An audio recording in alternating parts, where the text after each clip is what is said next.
Hey, it's State of State. We got your Nittany Line update. It's a football discussion with Tom and Justin, so kick back and press play. With former Penn State and NFL defensive back Justin King, I'm Tom Hannafin. This is State of State. This podcast is presented by BetOnline. BetOnline is your number one source for all your sports betting needs. Baseball, golf, soccer, plus all the top fights in MMA and boxing. Every stat, every matchup, and even live odds and spreads while the games are being played. When the game's over, head to the online casino and get in on a game of blackjack or poker or unwind with one of over 150 slots games. Head to betonline.ag today or use your mobile device to get in on the action. Don't forget to use the promo code BELIEVE, that's BLEAV, for your 50% welcome bonus on your first deposit. State of State is presented by BetOnline. The game starts here. Are you looking for a higher potential return on your savings? Turn to our sponsor, Save. As an SEC-registered investment advisor, Save safely combines the best parts of saving and investing with its Market Savings program. Market Savings is a savings product that provides you with market returns instead of interest. The returns come from diversified investment portfolios based on your individual investment profile. The return from the investments is paid to you at the end of the selected investment term. But investing comes with risk, right? Well, with Save, your deposit is FDIC insured and never used for any investments. The current variable APYs are 9.07% for the one-year product and 7.9% for the five-year product. So what does this cost you? Well, Save only charges a fee when your investments make you money. To learn more or to sign up, visit www.joinsave.com/state. That's joinsave.com/state. The link to the website is in the description of this podcast. State of State invites you to join Save. State of State is a proud supporter of Blue White Outfitters. Blue White Outfitters was created as a retail shop meant to highlight the confidence, competitiveness, and fearlessness of the elite athletes found throughout the history of Penn State University. Check out their Lockdown U and Lawn Boys merchandise today. All sales from Blue White Outfitters directly benefit Penn State student athletes. Visit www.bluewhiteoutfitters.com today. Hi, everyone. Welcome to another edition of State of State. Today, we are focusing on a lot of the recent comments from Penn State's two new coordinators, especially offensive coordinator Andy Kotelnicki and defensive coordinator Tom Allen, plus a bevy of other pieces of information from position coaches like Ja'Juan Seider, Ty Howell, Phil Trautwein. There's a lot of different things that came out of the Penn State football program last week in terms of where this team is headed for 2024. And on top of that, the recruiting continues to be very, very positive for Penn State for 2025 and 2026. Like, comment, subscribe, rate us, and turn on notifications. Check us out on social media. We appreciate it. Justin, just very quickly, a lot of the developments for Penn State in terms of recruiting for 2025 and 26, very promising. It looks like this team is really heading in the right direction. From what your communications have been with the football program, what do they attribute these commitments to? Because there's been a lot of really good ones. They seem to be gaining traction. I think they have an identity when it comes to acquiring talent. I think they're pretty clear on going after players that want to be at Penn State, being clear about the values that they care about. There's competition, a level of sacrifice, like that family atmosphere, and really sticking to it. Everyone's not selling the same thing, right? You go to Texas, they might have out Lamborghinis and different things of that nature. And that's not that it's wrong, but it's a different appetite. Some people like sushi, some people like steakhouses. And so it's like, if you know you're a steakhouse, just don't try to sell sushi. And so I think they're doing a good job of like, all right, this is, we do this thing, and this is the players that we're going to track. And with that, we have to create the best meals that we can with these ingredients that want to be here. And I think that is the key to just talent acquisition across all of college sports. And what we're seeing right now, how the operation on the back end is going to have to really be aligned in detail, because acquiring players is one, like the traits on the field, then there's a personality thing, and then there's like a collective collective performance. And that's a whole science and art put together. And when you know who you are from a ability or from a mental makeup standpoint, I think it's a real indicator in the recruiting process because you're attracting families and infrastructures that want what you're offering. And so you can be authentic and real. And that's the one thing you see where a lot of programs lose players, whereas disingenuine or they're lying or they feel like it's a little sneaky. And that's kind of, I think Penn State and Coach Franklin and the staff and the kennel back there, shout out to those recruiting guys and Andy Frank really, locking it down from that standpoint. And it's the thing you talked about on our last episode. It's kind of that catch-22 of you want to be able to offer the opportunity to develop players. I think that's become more and more important to families and recruits as this NIL era has evolved, is that, oh, yeah, you can go get a huge sum of money if you want, but are you going to get any better to the point that you're going to set yourself up for success potentially in the pros and then take care of your family as a result? And it's that development versus productivity that needs to happen now sort of thing. So there's that give and take constantly. One element on the recruiting side, because this is very clear and present, is wide receiver Tyseer Denmark has officially gotten on campus. So much focus on the wide receiver room. Personally, I don't expect Denmark to step on the field in 2024 and be wide receiver number one, but I think there's a lot of fans that are seeing what his capability is and think he could really be something special at Penn State if we are so fortunate to have him long term. What do you feel about Tyseer Denmark? Actually, just met him for the first time when I was at camp a couple of weeks ago. Just walking through the weight room, he was in there. Check my guy Al. Check what up, Alvin. But he was in there. I don't know if he was just getting checked in or something. But I introduced myself and he said his name, and I was like, I remember the name from us talking about him because I see him. And he looks like an electric type of receiver from like all the feedback. And then I saw his build in person. I'm like, okay.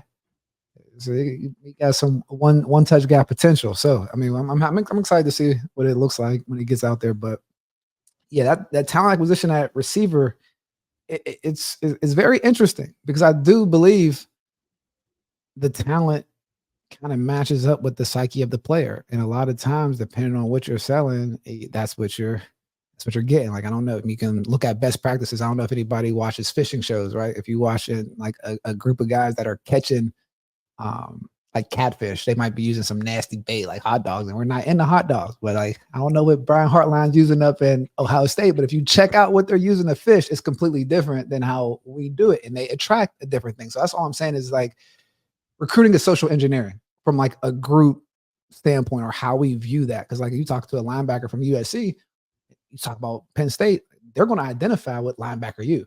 They're going to identify with something that they can see like from that standpoint of, oh, I can see myself here. And that's what's unique about college football and the talent acquisition phase, because there are coaches that are making these decisions in the recruiting and bringing them in, and they really sway whole programs.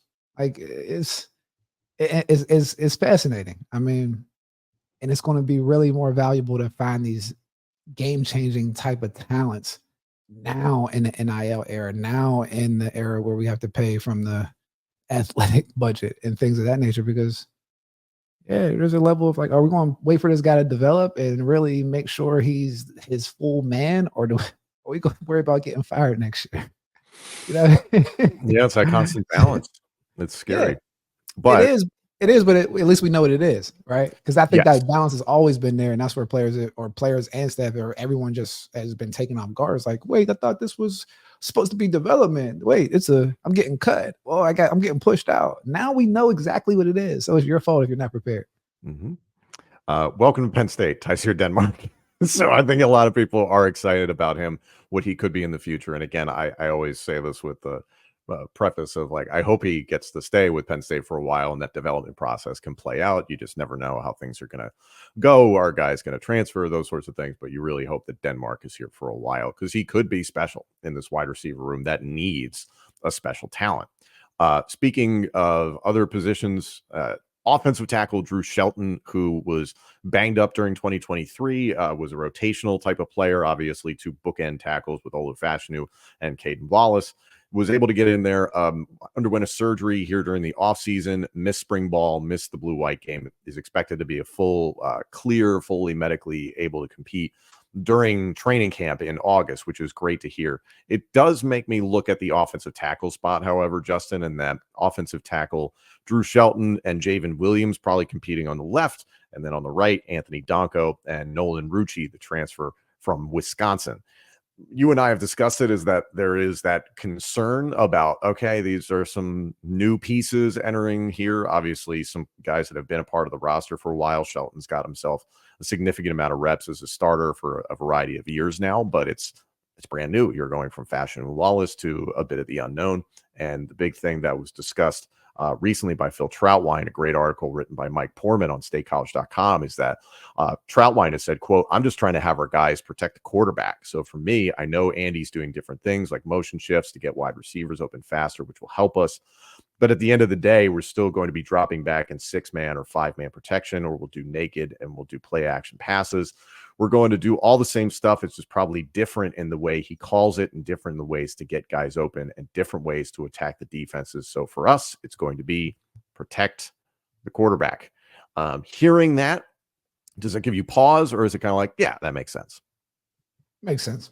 I mean, that's just kind of where we're at. Like, again, like it goes with the times, right? Guys got to step up and produce, and that's just what it is. Yeah, it's good to get Shelton back. I think having some depth at those positions, if it's not necessarily something that when you step onto the field in Morgantown, West Virginia, and you know exactly who your starting left and right tackles are, at least you have depth, you have rotational options there. We talked about it ad nauseum, that you feel really, really good about the depth at guard, both spots. Center is going to be a different thing with Nick Dawkins in there. You could see Cooper Cousins, the true freshman, jumping in there, but that's interior of the offensive line will be a strength. I'm very curious to see how Andy Kotelnicki deals with that altogether. Andy had a chance to speak recently about the wide receivers who, in his opinion, are prepared to overachieve. In his words, he said they're doing great. They're having a great summer right now. They're working out and doing a lot. Pleased with the progress the room is having. Execution has been awesome. You hope to see the ability to make contested catches, but those are things that show up on the SportsCenter top 10 anyway. To me, when you think about improvement in all rooms, sometimes that improvement can be very subtle and maybe the layperson doesn't recognize it and what's happening. We talk about explosive plays and those things matter, but all those things have a compounding effect on execution and your ability to score points without giving away too much stuff before we start playing football games about what it looks like from those guys in that room. So I think there's overall this internal feeling, perhaps, that the wide receivers are going to be much better than the outside world thinks. And even Marques Hagans has reinforced that.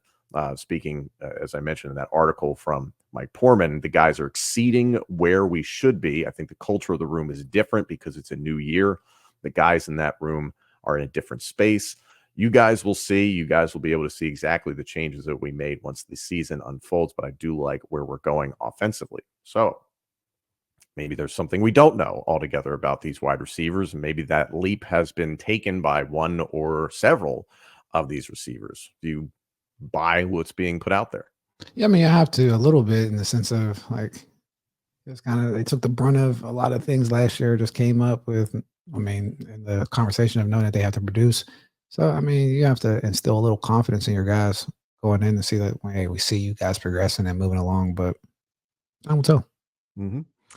Ty Howell, tight ends coach, spoke about Tyler Warren, and he's another guy we were talking about in our last episode, is that, you know, James Franklin is adamant about getting the ball into your best player's hands. He's made that very clear to Andy Kotelnicki. It's up for interpretation that it's like, I think it's going to be Nick Singleton and Katron Allen really being leaned on even more so than they have in years past.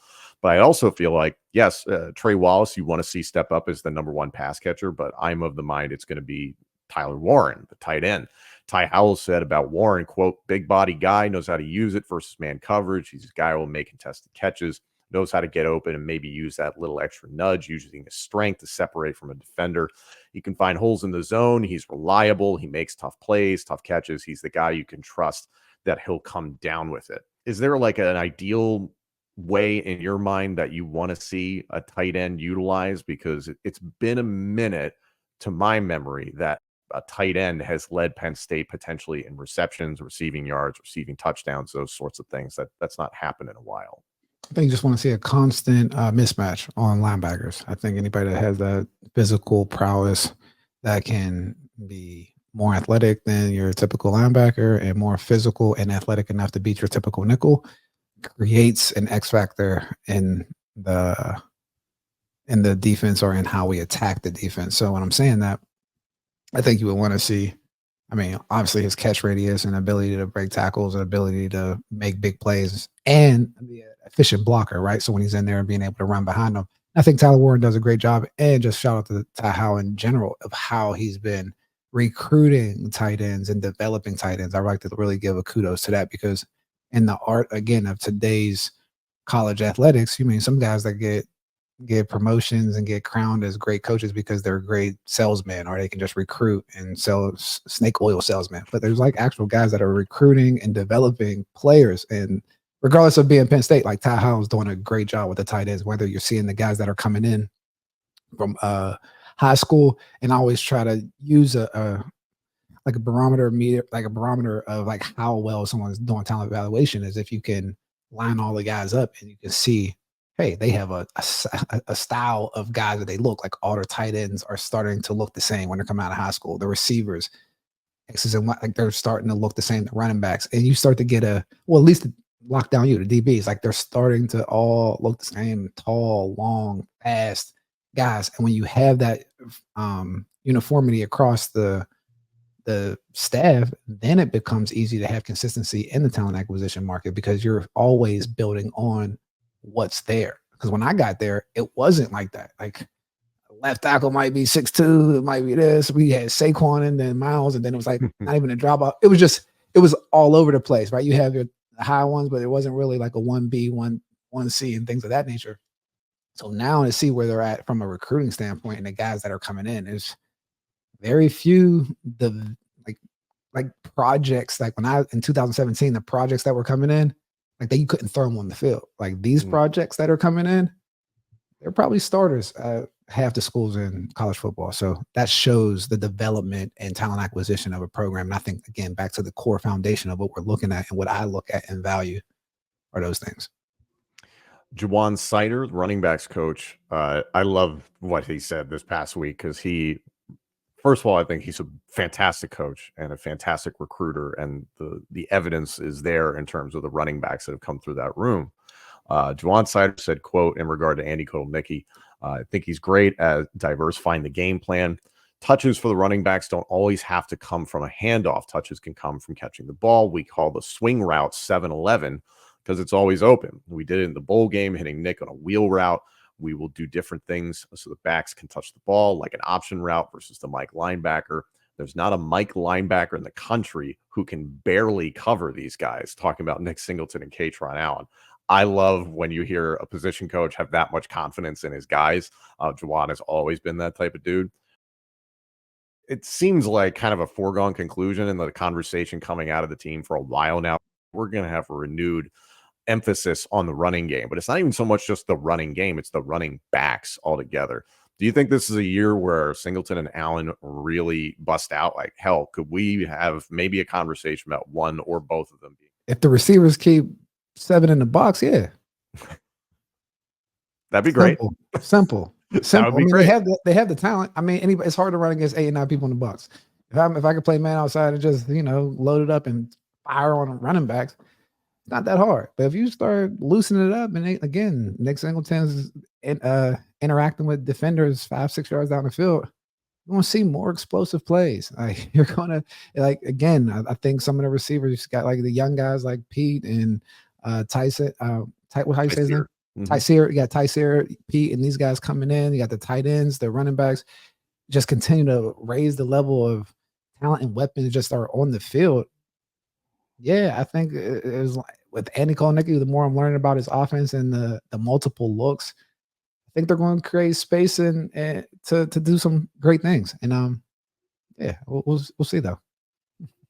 One thing I want to wrap up on, defensive coordinator Tom Allen. It's a very small thing, but he was saying recently that he will be coaching from the sidelines this coming year. And it did make me think about just this string of defensive coordinators Penn State has had recently, going from Brent Pry to Manny Diaz and now to Tom Allen. The one thing they all have in common is they're all very emotional guys on the sideline. Like they are freaking intense and they are into it. And you see that consistency. And that is something you see with a lot of defensive coordinators, but still it's been really refreshing to see that Penn State has kept that same culture, that same emotion with their defensive coordinators, despite the changes. Tom Allen being on the sideline, anytime that I'd see him at the University of Indiana, freaking emotional and intense as hell. I honestly, and I was curious what you think about this. I was like, I can't remember the last time I saw a defensive coordinator in the box. Like that almost feels odd to me. And I'm curious what your experiences have been in the past. I've seen both. Yeah. I want to say Manny, because Manny was on preference? No, like in the NFL, the defensive coordinator are typically in the box. Because I was a nickel, so I was always on like get on the phone. So I was always on the phone, like, what did you blah, blah, blah, blah. And, yeah, I don't, that's a good question. I really don't know. I rather my position coach being on the field, because a position coach like kind of instills that confidence. Like you hear Ja'Juan talking about these guys. So it's like, hey, what we do? We went over this, da da da. And I remember just getting on the phone all the time. And it was more of it was just more mental gymnastics in the sense of like, all right, what was 2x1? What do we see here? Going over cars, like, but I think I preferred that on the phone because there's a level of like disconnecting or disassociating with what's happening right here. So it's like, all right, I'm thinking about what's going on versus like the coach, like, what about this? Did you think about that? So, but that might be the only thing. And I'm just now thinking about this for the first time, which is so it's a good question by you. So yeah, I actually like the defensive coordinator in the box. Like, I mean, up in the press box is what you I'm saying. prefer him up there. Interesting. I prefer him up there. It just seems like, I don't know. I feel like I've seen it for It depends. I'll say this. It probably depends on the personality of the defensive coordinator too. Oh, like 100%. If he's a spaz and he can't keep his stuff together, get out of here, bro. But then you got some guys that's like cool, calm, and collective that's ready to go to war. You want them on the sideline. So there's different coordinators. Right. Some scary spaz guys. Get up out of here. It's like Scrap. Hey, Scrap should have been up in the box. Scrap was on the sidelines. Scrap used to be so scared. Oh, man. Scrap, chill out. Relax, man. We got this. Relax. So, yeah, get up in the box. Defense. Oh, God. I'm really excited for what he can bring to the defense. I think that, again, that legacy of what James Franklin has been able to get a defensive coordinator, like so fortunate, the guys that we've seen rotate into that position for Penn State to keep up that standard for what the defense has been in years past is awesome. It's the same talent acquisition that what I was referring to as the player. It's a highly regarded position, like the coach at Penn State. Like, you know that you're going to have a good chance of getting good defensive players and ingredients to cook. So it's the same way. It's the same reason my man from UCLA went to Ohio State to become offensive coordinator. It's like, hey, you got receivers that I can deal with. Chip Kelly. Yeah. It's a nice landing spot. That's all about talent acquisition. Talent acquisition isn't just about players. It's about coaches as well. So remember that. Remember that. Like, comment, subscribe, rate us, and turn on notifications. Thank you all for joining us. Hop in on the comments section. Get at us on social media. Let us know what you think about all these comments, as we've heard from James Franklin, coordinators, position coaches. The offensive tackle spot, I think, is fascinating, what we have ahead for us in regards to Penn State's wide receivers. A lot of stuff to discuss with training camp coming up very, very soon. Thank you all so much for joining us. This episode and our entire library of shows is available now on YouTube, Apple Podcasts, Spotify, Google Podcasts, and wherever else you get your podcasts. Also, let us know what you think of the show on social media and check out all of our content on X, Instagram, and TikTok. Search for the handle @StateOfStatePod. State of State is presented by Bet Online and by Blue White Outfitters.